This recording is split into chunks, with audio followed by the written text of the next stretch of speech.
नित्य की भांति वे थके कदमों से धीरे धीरे चलते हुए अपनी चिरपरिचित पत्थर की बेंच पर आकर बैठ गए। इस पार्क में आने वाले लोग क्या, अब तो यहाँ के पेड़ पौधे, पक्षी, यहाँ तक कि हवा भी उन्हें पहचानने लगी थी और जानते थे कि सूर्योदय के साथ ही वे पार्क के दाहिने फाटक से प्रविष्ट होंगे और बिना दाएं बाएं देखे सीधा इसी हरसिंगार के नीचे वाली पत्थर की बेंच पर आकर बैठ जाएंगे। 1 घंटा यूं ही बिताकर बिना कुछ बोले, बिना घूमे टहले सीधा उठकर दाहिने फाटक से बाहर निकल जाएंगे। इधर 1 सप्ताह से उनकी इस दिनचर्या में थोड़ा सा परिवर्तन आया है। अब उनके आने के आधे घंटे बाद 35-36 की उम्र का एक युवक उन्हीं की बेंच पर बैठकर अखबार पढ़ने लगा है। आज उनको बेंच पर बैठे अभी 5 मिनट ही हुए थे कि वह दंपति पार्क के गेट के अंदर आता दिखाई दिया। उन्होंने एक नज़र अपनी घड़ी पर डाली, फिर पार्क में चारों ओर देखा। अभी इक्का दुक्का लोग ही पार्क में दिखाई दे रहे थे। उन्हें पास आता देख वे विपरीत दिशा में देखने लगे। चलिए ना, थोड़ा सा टहल लीजिए, अनुरोध भरा नारी स्वर उभरा। क्यों फालतू में सुबह सुबह मूड खराब कर रही हो? यहाँ तक आ जाता हूँ, यही बहुत है। डॉक्टर ने टहलने के लिए तुम्हें कहा है, मुझे नहीं। अब जाओ, जल्दी टहल कर आओ। आज अखबार भी नहीं मिला।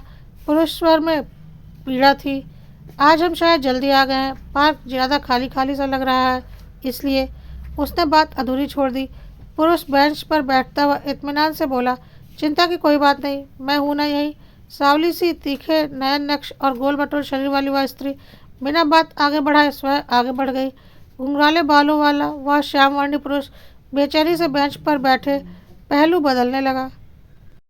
अखबार के बिना मन ही नहीं लग रहा। क्या जी? जी हाँ। उसने चौंक कर उनकी ओर देखा। क्या शुभ नाम है आपका? मुझे विवेक सिंह कहते हैं। वैसे आप मुझे तुम कहकर ही संबोधित करें तो मुझे खुशी होगी। आप मेरे बुजुर्ग जैसे हैं। अरे कैसा संयोग है, मेरा नाम भी विवेक ही है, विवेक मेहरा। आपसे मिलकर प्रसन्नता हुई सर। तुम मुझे अंकल कह सकते हो। जी अंकल। मुझे तुमसे मिलकर खुशी नहीं हुई क्योंकि तुमने मेरे अतीत को कुरेद दिया है। मेहरा जी ने अपने सत्यवादी होने का परिचय दिया। माफ़ कीजिएगा अंकल, मेरा ऐसा कोई इरादा नहीं था। फिर भी यदि आपका दिल दुखा है तो मैं क्षमा चाहता हूँ। हतप्रभ सा विवेक बोला। विवेक बिन मांगे ही सलाह दे रहा हूँ। जानता हूँ आजकल के युवा पीढ़ी को बुजुर्गों की सलाह भाती नहीं, फिर भी तुम्हें सचेत करना चाहता हूँ क्योंकि तुम्हारे अंदर मुझे अपना अतीत दिखाई दे रहा है। बेटा, अपनी पत्नी को ज्वालामुखी बनने से बचा लो। जी? आश्चर्य, असमंजस और नाराजगी एक साथ विवेक के चेहरे पर उभर आई। बुरा लगा ना? जानता हूँ। गहरी दृष्टि से उन्होंने विवेक को देखा, जैसे परख रहे हो। फिर ठहरे हुए शब्दों में बोलना आरंभ किया। बेटा, मुझे देख रहे हो, 2 साल बाद मैं रिटायर हो जाऊंगा। आज जीवन के इस पड़ाव पर आकर मैं नितांत अकेला हो गया हूँ। I am sorry. अंग्रेजी में कहे इन शब्दों के साथ ही विवेक का हमदर्दी भरा हाथ उनके घुटनों पर आ टिका। नहीं, तुम गलत समझ रहे हो विवेक। मेरी पत्नी जीवित है और स्वस्थ है। मौन विवेक सीधे उनकी आंखों में देखने लगा, जैसे कुछ तलाश रहा हो। जानता हूँ, सोच रहे हो कैसे उलझे हुए व्यक्तित्व के इंसान से पाला पड़ा है, इससे बातें करूँ या नहीं, है ना? मेरे ये सफ़ेद बाल देख रहे हो, ये पिछले 2 सालों में इतने सफ़ेद हो गए हैं।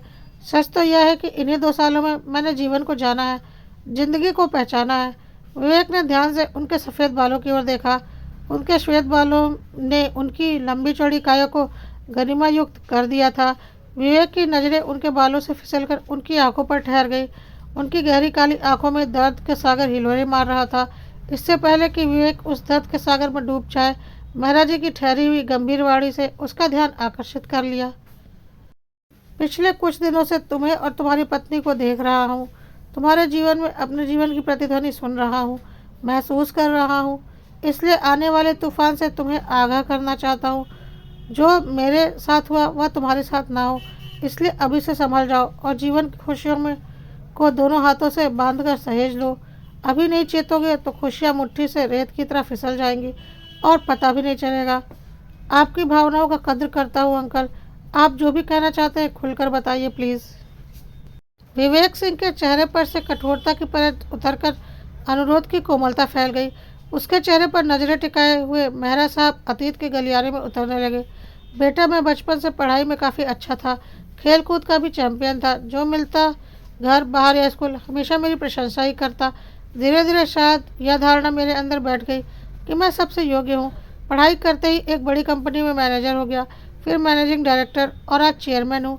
अपनी योग्यता, मेहनत और लगन के बल पर ही मैंने सफलता की उस ऊंचाई को प्राप्त किया है। मेरी पहचान एक योग्य, कर्मठ प्रशासक, सफल एवं नेतृत्व करने वाले अधिकारी के रूप में है।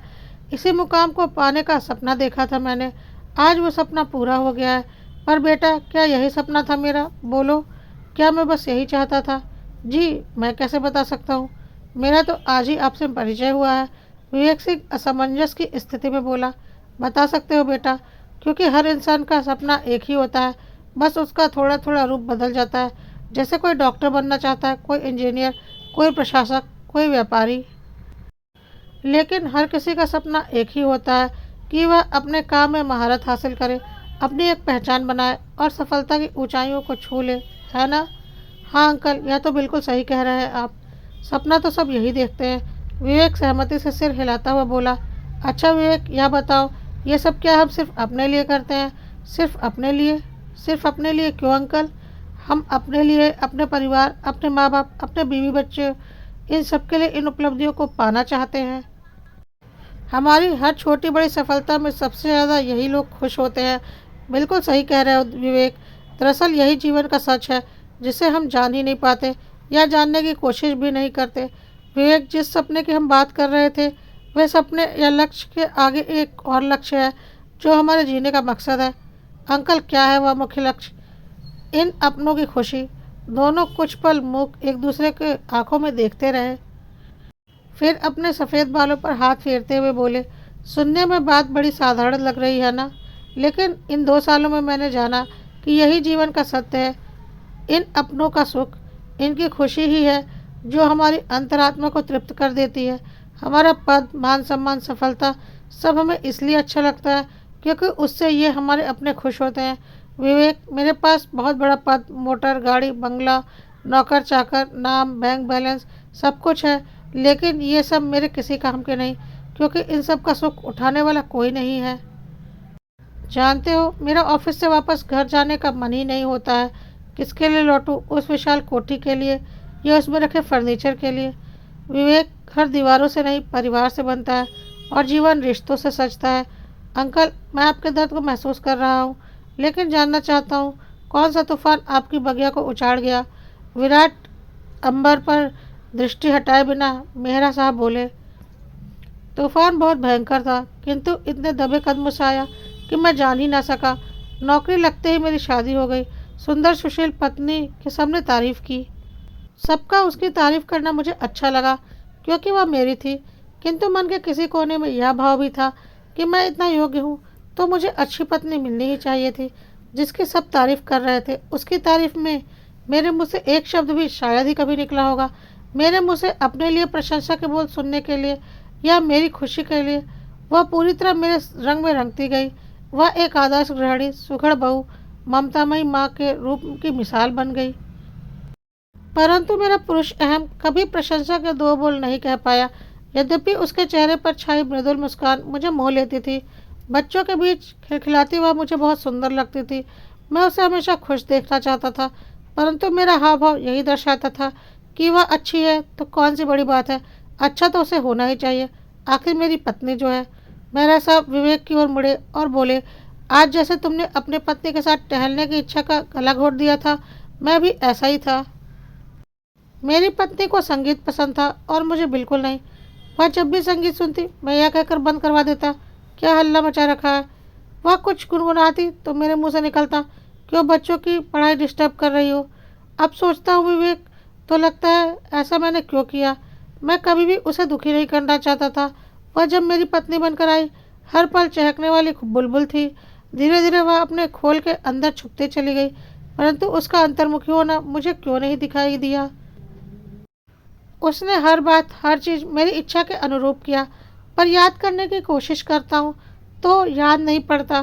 कभी मैंने उसकी इच्छा या पसंद जानने की कोशिश भी की हो, कभी उसके रंग में रंगने की इच्छा भी मेरे मन में आई हो। कभी तुम्हारे मन में यह इच्छा आई विवेक कि तुम अपनी पत्नी की इच्छा के अनुरूप ढलो? अंकल, कभी ऐसा सोचा नहीं। अपने घुंघराले बालों में बेमतलब उंगलियां फेरते हुए विवेक बोला। यही यही बात है बेटा, हम अपने जीवन संगनी को, वो क्या कहते हैं अंग्रेजी में, फॉर ग्रांटेड ले लेते हैं। और आज मैं मुड़कर देखता हूँ तो पाता हूँ कि उसने जीवन में जब जब मेरा साथ चाहा, मैंने उसे रुपया और दूसरे का हाथ पकड़ाया है। अब अगर अंत में उसने पूर्ण रूप से मेरा साथ छोड़ने का निर्णय ले लिया, तो इसमें गलत क्या है? ये आप क्या कह रहे हैं? एक कड़वी हकीकत बयान कर रहा हूँ। कुछ पल ठहर कर वह पुनः बोलने लगे। जीवन की छोटी छोटी घटनाओं का जमावड़ा है। धूप छाँव हर एक के जीवन में आता है। मिल बांट कर इस लुका छुपी का खेल खेलें तो सुंदर यादों का गुलदस्ता तैयार होता है। परंतु मेरी तरह अपनी ही दुनिया में जो जीता है, वह स्वयं अपनी हरी भरी बगिया को वीरान बनाने वाला माली सिद्ध होता है। अतीत उन पर अब पूरी तरह से हावी हो गया था, अतः विवेक को मौन श्रोता होना ही ठीक लगा। वे सुदूर क्षितिज की ओर देखते हुए कहने लगे, उसे फिल्में देखने का बहुत शौक था और मुझे नाम कमाने का। वह जब भी फिल्म देखने की बात करती, मैं व्यस्तता की बात करता, उसे रुपए पकड़ाकर सहेलियों के साथ देख आने की नेक सलाह देता। जब मेरे आंगन में 2 कलियां यानी मेरी बेटियां जन्मी, उस समय मेरे सहचरी को सबसे ज़्यादा यदि कुछ चाहिए था तो वो मेरा साथ था। किंतु मैंने क्या दिया जानते हो? रुपए देकर उसे एक बार अपने माँ बाप के पास, दूसरी बार उसके माँ बाप के पास पहुँचा दिया। बेटियाँ मेरी जन्मी, वंश भेल मेरी फूली, परंतु सारी भागदौड़, सारा तनाव दूसरों ने झेला। अपनी जिम्मेदारी दूसरों के कंधों पर रख कर मैं बाप बन गया। इतना ही नहीं, ये कलियां जब मेरे आंगन में कुहकने लगी, तब मेरा मन मोर नाच उठा। उनकी तोतली बोली, उनकी खनकती हंसी मेरा मनोरंजन थी, परंतु उनकी बीमारी, उनके स्कूल की सारी जिम्मेदारी मेरी सहचरी की थी। मेरी जिम्मेदारी तो बस उसे पैसे देना और गाड़ी देना थी। उसके परिवार में कोई भी शादी ब्याह या गमी पड़ी, मुझे कभी भी छुट्टी नहीं मिली। शुरू शुरू में अकेले बच्चों के साथ वह चली जाती थी, फिर कार्ड या फ़ोन आते ही बहाने बनाने लगी। एक बार मैंने टोका था, किसी की परीक्षा तो है नहीं, चली जाओ ना बच्चों के साथ, थोड़ा मन बहल जाएगा। कुछ पल मेरी ओर देखकर उसने सपाट चेहरे के साथ कहा था, अकेले अच्छा नहीं लगता। उस पल इन शब्दों में छुपे दर्द को मैं महसूस नहीं कर पाया था, पर बेटा आज ये सब मेरा सीना छलनी करते हैं। विवेक, मैंने उसे प्यार किया है, आज भी करता हूँ। उसने मुझे छोड़ दिया, परंतु मुझे उससे कोई शिकायत नहीं है। दरअसल मैं शिकायत करने की स्थिति में ही नहीं हूँ। ये तो मेरी सज़ा है, मैंने इसे सिर झुकाकर स्वीकार कर लिया है। अब तो बस दिन रात यही दुआ करता हूँ कि वह जीवन के शेष दिनों में अपने ढंग से जिए और संगीत जो उसकी आत्मा में रचा बसा था, उसका पूरा आनंद उठाए। लेकिन अंकल, उन्होंने आपको छोड़ा क्यों? वो आपके प्यार को क्यों नहीं समझ पाई? हाँ, महसूस किया जाता है। वो उस प्यार को कैसे महसूस करती विवेक, जिसको मैं ही तब जान पाया जब वो मेरे जीवन से दूर जा चुकी थी। वो तो जब तक मेरे साथ रही, अपने वजूद को मारकर मेरा प्रतिबिंब बनी रही, हर सांस मेरे लिए जीती रही। तुम्हें आश्चर्य होगा, किंतु अतीत की ओर पलटकर देखता हूँ तो पाता हूँ कि मुझसे दूर जाने और अपनी मर्जी से जीने की बात तो कभी मैंने ही उससे कही थी। क्या? विवेक फटी फटी आंखों से उन्हें देख रहा था। मेरी दोनों बेटियों का चयन एक साथ ही हो गया था, एक का मेडिकल में, दूसरी का इंजीनियरिंग में। उनके हॉस्टल चले जाने के बाद उसका समय नहीं कटता था। एक दिन शाम को उसने बताया कि जहां वह इंटरव्यू देकर आई थी, उस स्कूल में संगीत की शिक्षिका के पद पर उसकी नियुक्ति हो गई है। सच बताऊं तो मुझे उसका नौकरी करने का विचार अच्छा नहीं लगा और मैंने खींचकर कह दिया, अभी नौकरी रहने दो, जब दोनों बेटियों को ब्याह लेना तब संन्यास ले लेना और आश्रम में जाकर जी भर कर गा बजा लेना। जितना संगीत छूट गया है ना, उस समय पूरा कर लेना। उस दिन के बाद से उसने कभी नौकरी की बात नहीं की, परंतु जिस दिन मेरी छोटी बेटी की डोली विदा हुई और घर मेहमानों से खाली हो गया, वह शांति से मेरे पास आई और बोली, मैं तुमसे और तुम्हारी ज़िंदगी से दूर जा रही हूँ। तुम्हें तो मेरी कभी भी ज़रूरत ही नहीं थी, बेटियों को थी, पर अब नहीं होगी। तुम भी यही चाहते थे कि मैं अपनी जिम्मेदारी निभा दूँ, तो आज मेरी जिम्मेदारी अब पूरी हो गई। मेरी 10-12 बच्चों से बात हो गई है, एक कमरा किराए पर ले लिया है, वहीं रहूँगी, उन्हें संगीत सिखाऊंगी। मैं अपने संगीत की दुनिया में वापस जा रही हूँ। ये तलाक के कागज़ हैं, मैंने हस्ताक्षर कर दिया है। तुम चाहो तो इस पर हस्ताक्षर करके दूसरी शादी कर सकते हो, मुझे तुमसे कोई शिकायत नहीं है। और वह चली गई। लेकिन क्यों? जीवन और अपने आप को, अपनी इच्छाओं को दबाते दबाते वह ज्वालामुखी बन चुकी थी। इस ज्वालामुखी का बनना मुझे दिखाई नहीं दिया था, किंतु फटना मुझे दिख रहा था। फटते हुए ज्वालामुखी को कोई रोक नहीं पाता, कोई हिम्मत भी नहीं करता, मैं भी नहीं कर पाया। उसने हमेशा हर कदम मुझसे पूछ कर किया था, परंतु उस दिन उसने मुझसे पूछा नहीं, बस अपना निर्णय सुनाया। मैंने उसके निर्णय के आगे सिर झुका दिया। बेटा, वो मुझसे दूर रहते हुए भी मेरे दिल में रहती है। उसका वह छोटा सा संगीत विद्यालय मेरा मंदिर है। मैं प्रतिदिन सुबह सुबह वहाँ जाता हूँ, अंदर नहीं जाता। शायद मुझे देखकर उसकी शांति भंग हो, और ऐसा मैं बिल्कुल नहीं चाहता। प्यार का अर्थ तो अब मैं जान गया हूँ।